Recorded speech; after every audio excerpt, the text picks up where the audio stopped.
شاہ عبدالعزیز رحمۃ اللہ علیہ سے کسی نے کہا کہ آپ کا قرآن اتنا ثقیل نہیں ہے جتنا ہمارا انجیل ثقیل ہے.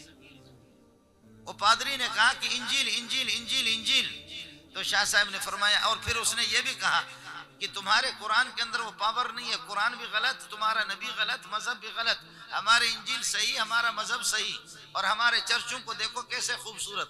شاہ صاحب نے فرمایا کہ کون سا چرچ آپ کو مضبوط لگ رہا ہے؟ دلی کے اندر 1857 کے اندر ایک چرچ کے پاس جا کر کے جمع ہو گئے، اور اس جمع چرچ کے پاس جا کر کے اللہ آپ کا بھلا کرے، حضرت اقدس شاہ عبدالعزیز رحمۃ اللہ نے لاکھوں انسانوں کا مجمع تھا، فرمایا یہ چرچ ہے مضبوط ہے کہاں؟ کہا یہ مضبوط ہے کہاں؟ کہا اس کو دیکھ لینا. لو انزلنا هذا القرآن على جبل لرأيته خاشعا متصدعا من خشية الله.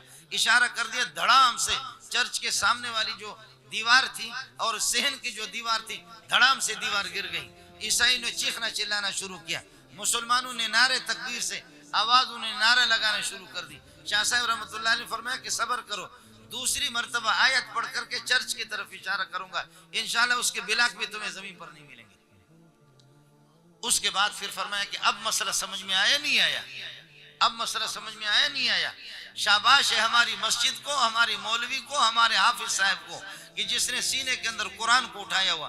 آپ کی چرچ کی طرف میں نے تو ایک آیت اشارہ کر کے پڑھی ہے، آدھی آیت، چرچ زمین بوس ہو گیا، لیکن ہماری مسجد میں ہزاروں قرآن پڑھے جاتے، پھر بھی مسجد اپنی جگہ پر برقرار ہے.